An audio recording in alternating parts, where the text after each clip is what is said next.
if I could just have everyone's attention. We're going to get going now. So thank you all for coming here today, meeting us here at Johnson School, just to talk about our return to school, which is right around the corner. What we intend to do today is just lay the landscape so that you can fully understand and share information about the safety protocols that will be in place as students begin to come back into our buildings. The superintendent is going to talk about all of that with you. He will be going over a lot of information, so I just want to let you know that everything that he's talking about is on our website at springfieldpublicschools.com. You'll see a Getting Back to School Safely page, so everything that the superintendent mentions you'll be able to find there. I want to give a big thank you to Principal Chris Sutton for allowing us to have this press conference here today.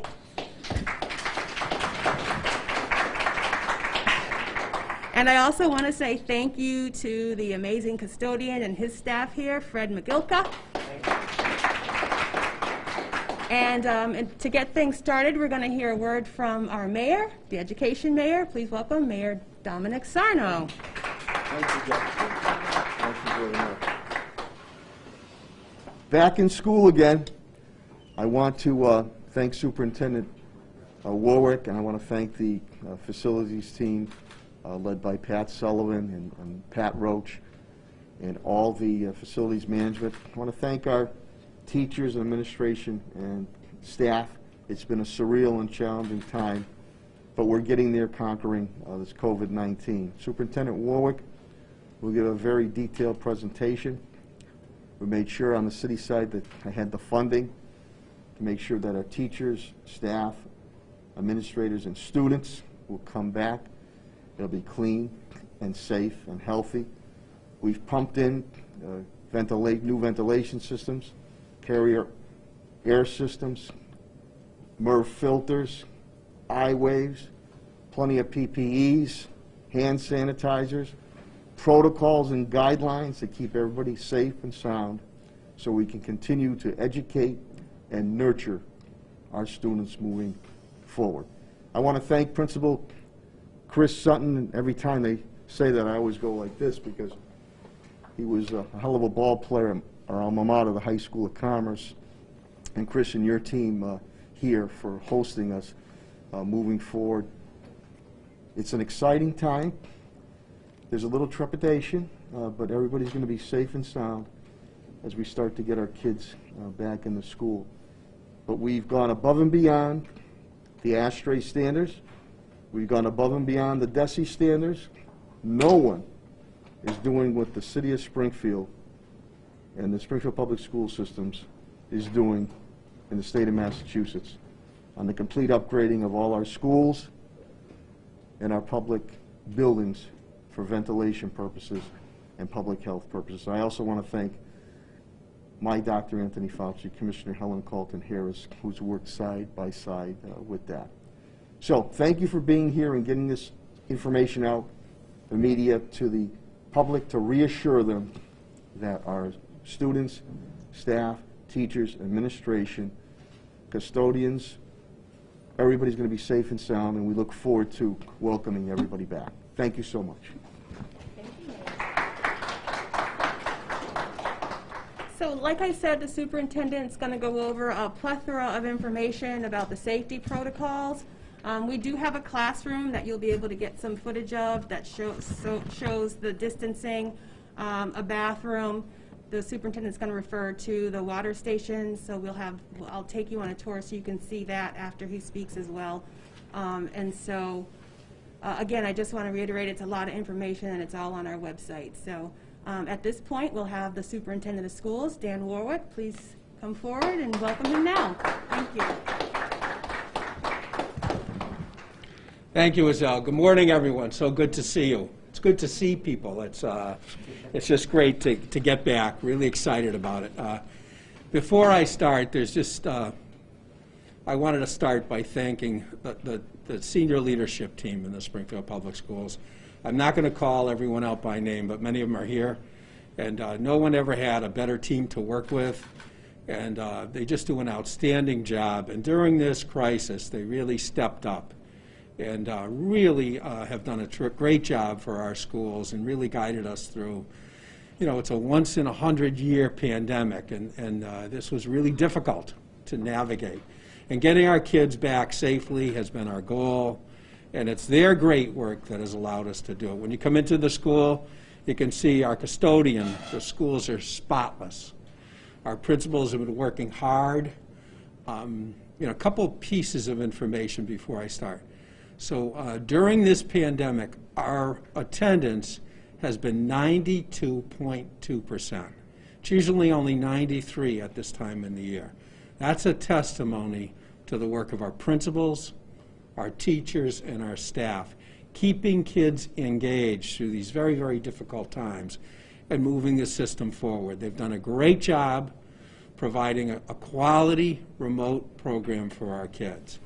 And a big part of that was the technology. We've invested heavily in technology in Springfield, moving the system forward. And we learned was a big part of our plan to move the district forward. I'd like to tell you we knew the pandemic was coming and all this remote stuff that was done, but no one saw this coming. But a lot of that work allowed us to hit the ground running remotely and do a great job.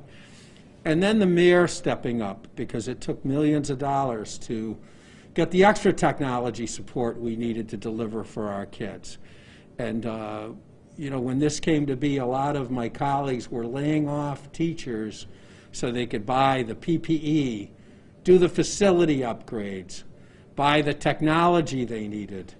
Our mayor stepped up and did it out of the city side of the budget so that we could keep our budget intact and deliver a quality program for our kids. So I know everyone knows him as the people's mayor in Springfield, but as Elle and I always refer to him as the education mayor, because he's always been there for us. I just want to thank Mayor Sarno.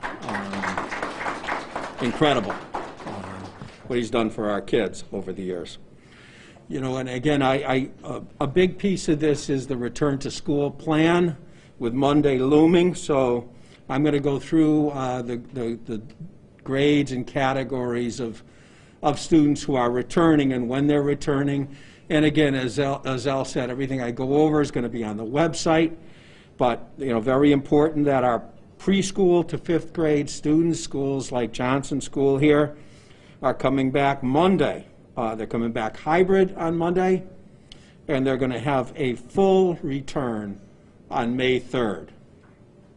So we'll get a chance to take a look at how things are working with smaller groups and ease them back into the process of coming back full. Again, making sure student safety is a priority.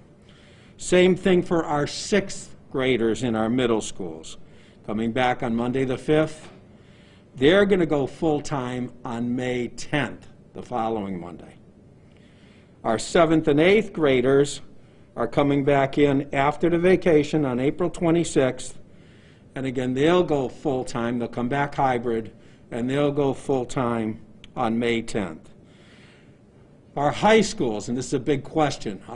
Commissioner Riley's been very careful about the high schools with everything that's going on, and he hasn't announced a high school return yet, but I'm thinking we're going to have some date for you very soon. But the high schools are a much more difficult challenge because keeping the kids in cohort groups, if they go back very early, will be almost operating like a remote program from their first class in the high school. So we're going to take it slower with the high schools and wait on that. Now, for our English language learners in level 1, when they come back on April 5th, they're going to come in 5 days a week. Same thing with 6th grade. Our 7th and 8th graders are going to come back on April 26th, but level 1 ELL again is going to be 5 days a week. And when our 9th to 12th grade ELL students come in, it's going to be 5 days a week. So some of our high needs populations are going to come in at different times, but they're actually going to come in 5 days a week. Our high needs special ed group is the group that we know we wanted to get back first, and they're coming in April 5th. But again, our high-needs special education students, again, not all special ed students, the kids with the highest needs by programs, and we've contacted the families, they're going to come in 5 days a week right at the beginning from April 5th. Our SLIFE students. So SLIFE is a category ELL kids in a program for kids who have had interrupted learning. They're going to come in, again, 5 days a week on April 5th. Our Putnam vocational students, for their shops, grades 10 to 12 only, they're going to start 5 days a week, and they're also coming in that first group, April 5th. So that's a lot of information, but to help families, it's all on our website. If they have any questions, the best point of contact for families is their school. Now remember, any parent, we're starting in hybrid, then going to full. But any parent who wanted to keep their child remote, they can keep their child remote, and we're still going to provide quality services to those students. We've done a lot with technology to help our teachers, so they'll be teaching the hybrid students that come in, and again, the students that are remote simultaneously using our technology. We also did a really great chart, and this is on our website.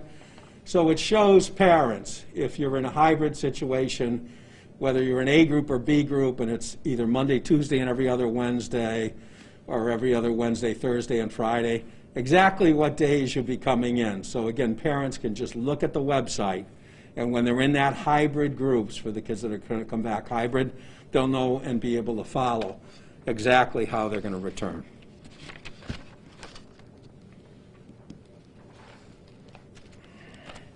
And again, I wanted to emphasize, and I've said this already, but that any parent who chooses remote, we're going to continue to serve those students remotely.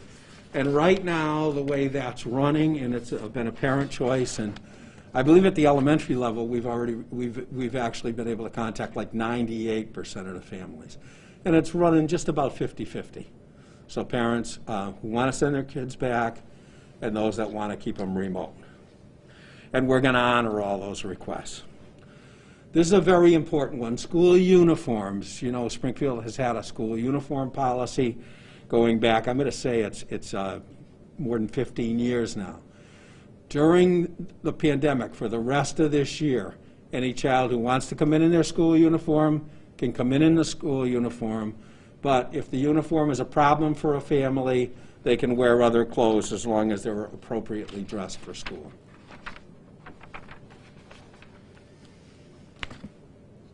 A big part of our preparation was dealing with the ventilation systems, and we alluded to this earlier, but the mayor, working with Pat Sullivan, provided $1.4 million to upgrade the ventilation systems in the Springfield Public Schools.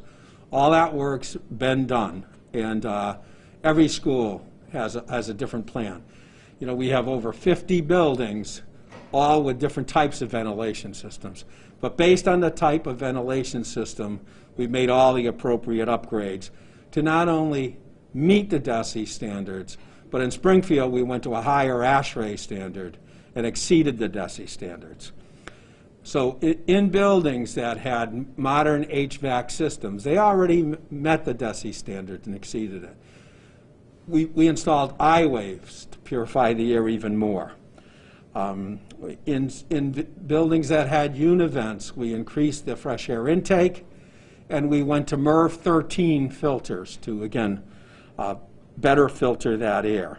And buildings where we didn't have the kind of fresh air systems in every classroom, we bought carrier units in every one of those classrooms to put those units in.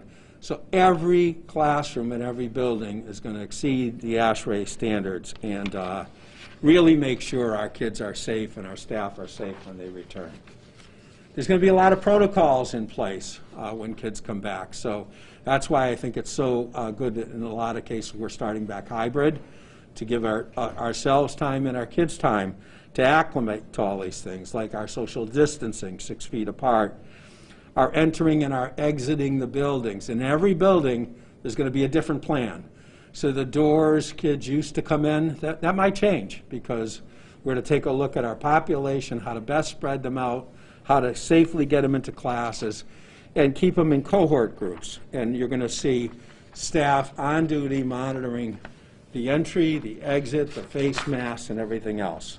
Face mask is going to be a big part of the equation. We're mandating face masks. Originally, DESE was putting out K-1 was optional and mandated at all the other levels. Now, we found out our pre-K kids and our K kids can handle face masks. So face masks are needed for safety, and they'll be required for everybody, but we're going to give them breaks unless there's an appropriate medical note, and we'll deal with those situations. Classrooms are going to look different. We're going to have the desks spread out. The way we're going with our hybrid plan to open up, we feel, even though DESE requires 3 feet between students, and there actually was a study in Massachusetts that proved 3 feet when they brought some schools back at 3 feet and some at 6 feet. There was the infection spread was the same. There was no increased spread by staying at 6 feet. But we're going to be able to stay at 6 feet, which I think will make people feel better. So we're going to make sure we're doing that. We're going to have assigned seating, hand hygiene stations, again, the masking, the social distancing. And as you can see, this building is spotless, and we just want to thank our custodian. Our buildings are spotless. We've kept 100% of our custodians working during this break, doing a lot of upgrading to our buildings. And again, that was with the support of our mayor. You're going to see the distancing between the desks. We're going to have 6 feet between desks.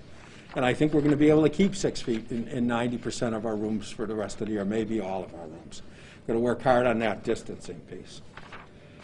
Our cleaning procedures, you're going to see hand sanitizer, daily disinfection of touch points, daily cleaning and disinfection of bathrooms, locker rooms, classroom sinks, daily cleaning of floors. So a lot of things that we've always focused on are going to be increased, and a lot of the disinfecting to improve things. You're going to see kids staying in cohort groups and traveling with their teachers. So kids aren't going to go from class to class. It's going to be mostly self-contained. And where we used to do pull-out services for certain groups and mixed groups, we'll be bringing those students and doing more push-in services, again, to make sure the staff and the students are safe. That's a more natural piece at the elementary level. At the middle school level, we can move teachers to the kids so they don't have to go from class to class. The high school level, that's the toughest piece, and that's why the high school groups will be coming in last, because you can't move the kids around, and they take a lot of electives, a lot of AP courses, and that's a tougher situation. So them staying remote for now, I think, makes a lot of sense. So a lot less transitions, and you'll see things in the hallways, lots of arrows for one-way hallways, everything we can do to stagger kids, keep them safely distanced, keep them safe, and move people around very judiciously. Our meals program, and Pat's here, and our Sodexo team, I think Tim Gray was here. Just want to salute them. Since we closed down, doesn't seem, but we closed down a year ago, over a year ago. We've provided 7 million meals for families. You know, you have a situation where food insecurity is a major issue here in Springfield and a lot of poor urban centers. 7 million meals to deal with that issue. And when we come back, we're still going to be open in those food distribution centers. We're going to go from 18 to 11, and they're going to be on our website. But we're going to run them 4 to 6 in the evening and keep them going. So that's been a big part for our families to make sure we're dealing with those food security issues. Now, when the kids come back, the ones that are coming into school, we're not going to be going to cafeterias like we used to. For safety for now, we've had a lot of practice with breakfast in the classroom. We're going to do breakfast and lunch in the classrooms. We're going to have a lot of protocols to do that, again, to keep everyone 6 feet apart and keep them safe. You know, so there'll be a whole protocol set up with hand sanitizer and cleaning the areas and everything else, and working with our kids and our staff to, again, keep everyone safe. Obviously, the kids are going to have to take the masks off to eat. They're going to definitely be 6 feet apart, and we're going to be very, very careful in how we distribute the food and how we, take care of everything. But it's not going to be, going down to a cafeteria like we used to do. But we've done breakfast in the classroom well, and we'll do lunch in the classroom well also.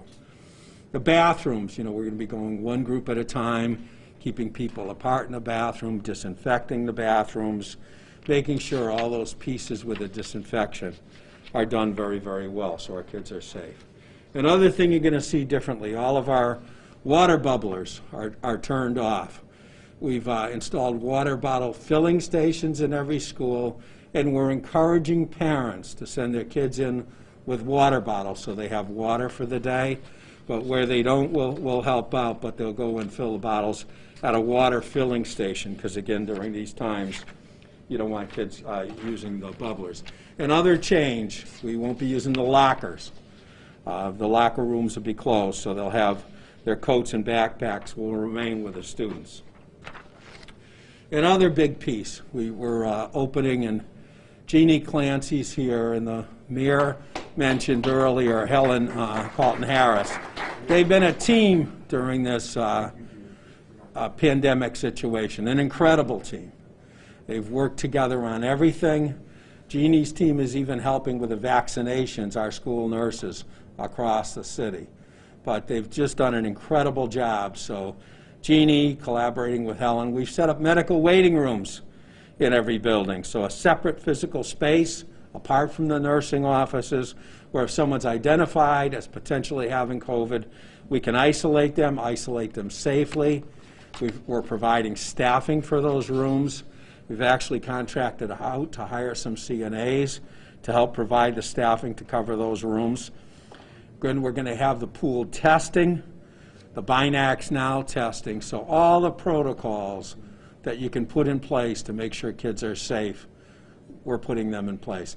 If a student goes to the medical waiting room and a parent can't provide transportation, Pat Roach, working with our transportation department, has been able to work with a van pool so we can get a van to bring those kids home safely again, so we can keep them separate. Transportation is a big part of this, and Pat and his team, Debbie Duncan and the team have worked hard. We're getting our bus routes set up. We're going to make sure we adhere to all the requirements for bus transportation, but a return in April made a lot of sense. Obviously, cracking the window 2 inches is a big protocol. If you're cracking the window 2 inches in April, it's really doesn't create the problem it could have in the winter, but we're going to crack the windows and keep the kids separated. Again, we're going to have a small number on the kids on the buses at the beginning. We're going to be able to keep them apart, crack the windows, make sure we're disinfecting between runs and disinfecting the buses so the kids will be safe. Every parent got a decision. They could keep their child remote if they want. They also had the opportunity to decide, yeah, I want to come back to school, but I don't feel comfortable with a bus. They can provide their own transportation too. So we gave every parent a choice on this. Now that I've gone on and on, I'll turn you over to Lydia, our assistant superintendent, to fill you in on a few more of the details before we come back down. Thanks, Lydia. Thank you, Superintendent. Good morning, everyone. And so before I talk about the visitor protocols and what we're doing, we'd really like to thank our superintendent, who has really been by our side. He talks about the senior leadership team, but without a great leader, you don't have a great team. So Superintendent and Mayor, thank you so much. We also want to thank our Commissioner, Helen Carlton-Harris. I know we call our mayor the education mayor because he is, but she is truly an education commissioner. She has worked by our side every step of the way to make sure that everything is safe. And so you're probably going to hear some words that she uses a lot. And so in an abundance of caution, what we are doing is we are going to be welcoming our parents via Zoom. And in the rare case that they have to come to school, we are going to do that via appointment. So parents, we can't wait to see the students. Students, we miss you. We're dying to see you. We can't wait for Monday to come so that you can enter our buildings again. but we want to make sure that everybody is safe at all times. We've been working closely with many of our city partners who have really, truly stepped up to the plate during these times when our students have been remote and have actually welcomed some of our students in their sites. And we'd like to thank them. We'll continue to work with them to make sure that our students, when they are not in our buildings, that they have other safe places to go within our city. And so, again, all of the individuals that will be in our buildings will only be our staff and our students for now until we can safely open to others. All other meetings and all other visitors will be done by Zoom or by other teleconferencing means so that we can continue to keep those relationships going in a safe way for our students. And in the rare occasion that somebody does have to enter one of our buildings, you have to call the school and make an appointment with the principal. So again, thank you. We can't wait to have our students back, and we'll see you all on Monday.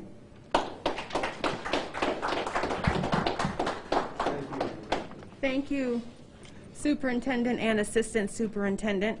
We have about 2 or 3 more speakers lined up. The superintendent had referred to our classroom, our meals time. Meals will be served in the classroom. And we do have a representative, the resident district manager of Sodexo, here with us today, who's going to tell us a little bit about how the food is actually being prepared in a safe way before it even gets to the classroom. So please welcome Mr. Roger Weger.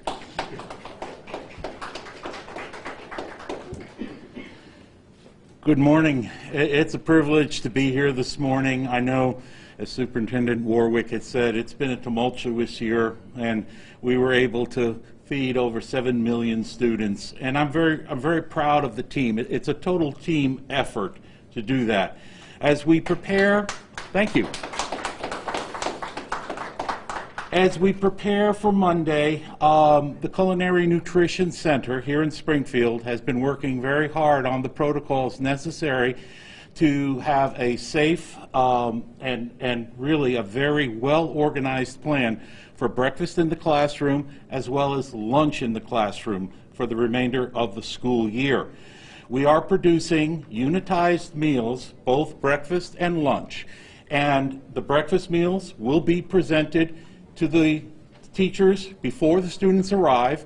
All contact surfaces will be sanitized. Our safety protocols have been in place and are actually very, very effective. I'd like to say that the lunch in the classroom program will also be handled in the same way. Students will have a choice of either breakfast for a hot breakfast or a cold breakfast, and for lunch to either have a hot lunch or a cold lunch. And so, the choices will still remain. The food has been, we've developed some great new recipes, and we're very, very pleased to be introducing a lot of those recipes here before the end of the school year to keep the students with good, wholesome, nutritious food that has been prepared here in Springfield from locally sourced products in the region. So we're very, very proud of all those efforts, and I just want to say thank you. We couldn't do it without your support and are extremely grateful for the opportunity to be your partner in serving the students of Springfield. Thank you. Thank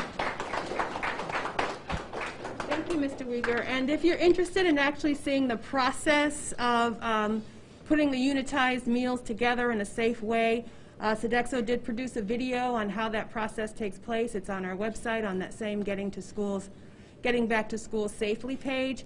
And the superintendent and the mayor had mentioned all the ventilation work that's been done in every single building. There's also a video explaining that process on that page too, so please visit that page. Now, what it's really all about are teachers and students, and so I'm really excited now to ask the principal of this school to come forward, Mr. Principal Christopher Sutton. He's going to just talk with us about the school's prep and how they feel, and he also is going to invite a teacher, a second grade teacher, Ms. Davila, to join him. So would you please both make your way to the podium now.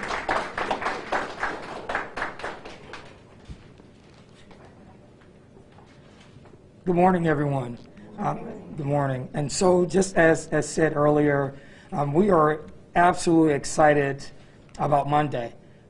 These halls have been quiet for over a year, And the idea of getting teachers and students back, certainly in safety protocol, is very exciting to us. We've had an opportunity to create videos, entry and exit videos for families. We've had an opportunity to create videos in terms of what the classroom looks like. So it really gives a parent an opportunity to see what's going on, to see the protocols and procedures that we've taken to engage their child in learning. For myself, I really enjoy the opportunity to engage students as they enter the building. Certainly I will be engaging them, but at a safety distance as well. It's exciting to engage parents and staff. Staff returned yesterday, and it was a level of excitement in the building that we had had in the year. The excitement of teachers coming in with smiles on their faces, excited about being in their spaces and getting ready for students as they return. And so again, we are absolutely excited about Monday. I know our students are. I see them every day on Zoom, and the idea of waving to them, in a screen is certainly going to be a little different than waving them in person. I'm really excited about that opportunity. I want to take the time now to introduce one of my second grade teachers, Ms. Davila, who's going to really talk about the in-person learning in terms of with our students.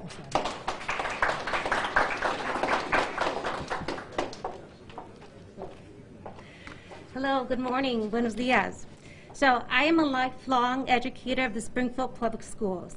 To all the parents and students, this year we have embraced new challenges and opportunities to grow. It has not been easy teaching and learning remotely. I am proud of our students for their grit and persistence. As we get ready to transition back to in-person learning, I am excited to formally meet and see all the smiling faces I have had the pleasure of teaching and getting to know remotely. Together, we will safely finish our school year filled with learning new skills, collaborating with one another, and having fun along the way. I look forward to continuing teaching our students and providing the best care a teacher can give. I can't wait to continue our adventures rooted in learning. To each of the students in Springfield, you are valued and appreciated. I hope you have a spectacular rest of the school year. And as Nelson Mandela once said, education is the most powerful weapon you can use to change the world. Thank you. See you Monday. Thank you, Ms. Gamma. Thank you. So before we head down to room 115, for those of you who want to get some footage of what a classroom is going to look like, I just want to say thank you to everybody for coming out. We hope that this information is really helpful. The schools have been doing an amazing job communicating with their families, but we know that there's always room for more communication. Are there any questions at this time? I just wanted to ask about the meals inside of the classrooms. What's being done to make sure that the teachers still get like a planning period or an off period to supervise the students? Yeah, so the principals are working in the building. The teachers are still going to get their preparation period every day and a duty-free lunch, and we'll have other staff supporting and watching the kids at that time. So we have all the planning. We have all our encore teachers back also to deliver the services, and we'll provide the lunch coverage as well. Great question. Thank you. Dan, while you're up there, Paul. is there going to be, will there be mask breaks built into the schedule? Yes. Yes, How does absolutely. Can you explain how that's going to work? That'll look different in every school, but obviously trying to organize mass breaks is going to be very important, where we can get the kids outside and have a mass break outside. It's even safer, so we'll be looking to do that during recess and other times. But we'll be building that into the school day for everyone. You said about 50% of students are staying home and 50% are coming in. Is transportation the same in terms of parents wanting their kids on the bus, or is the percentage different there? Probably not the 50-50, but parents did select differently, and some parents who actually would qualify for transportation are not making that choice, but many did. Yes, I'm sorry. For the English language, the level 1 English language learners, they're coming back 5 days a week, but as their age groups are announced. So Correct. not all high school level 1 learners are coming back April 5th. No, they're coming back by level with their group, but they'll be in 5 days. So because a good portion of their day is in a mainstream setting with the other children in their classroom, we have to wait for their classes to come back. Now our SLIFE ELL kids, we have 3 programs, one here at Johnson, we have one at the middle school at Van Sickle, and we have one at SciTech. Those SLIFE students, because they're with the same teacher all day, they're going to come back April 5th, a full 5 days. And then also the Putnam trade students are coming back April 5th, 5 days a week as well. Correct, but they do the week on, week off like they always did. So, but they'll be coming back in again, grades 10 to 12. There's requirements for hours, and the hands-on piece is so important. And our shops are huge. We have all new ventilation systems. But on top of that, we put the I-waves in the buildings as well. So Putnam is very safe. There's loads of room in the shops. And we knew we had to get those kids back in for those vocational skills. So that was a high priority.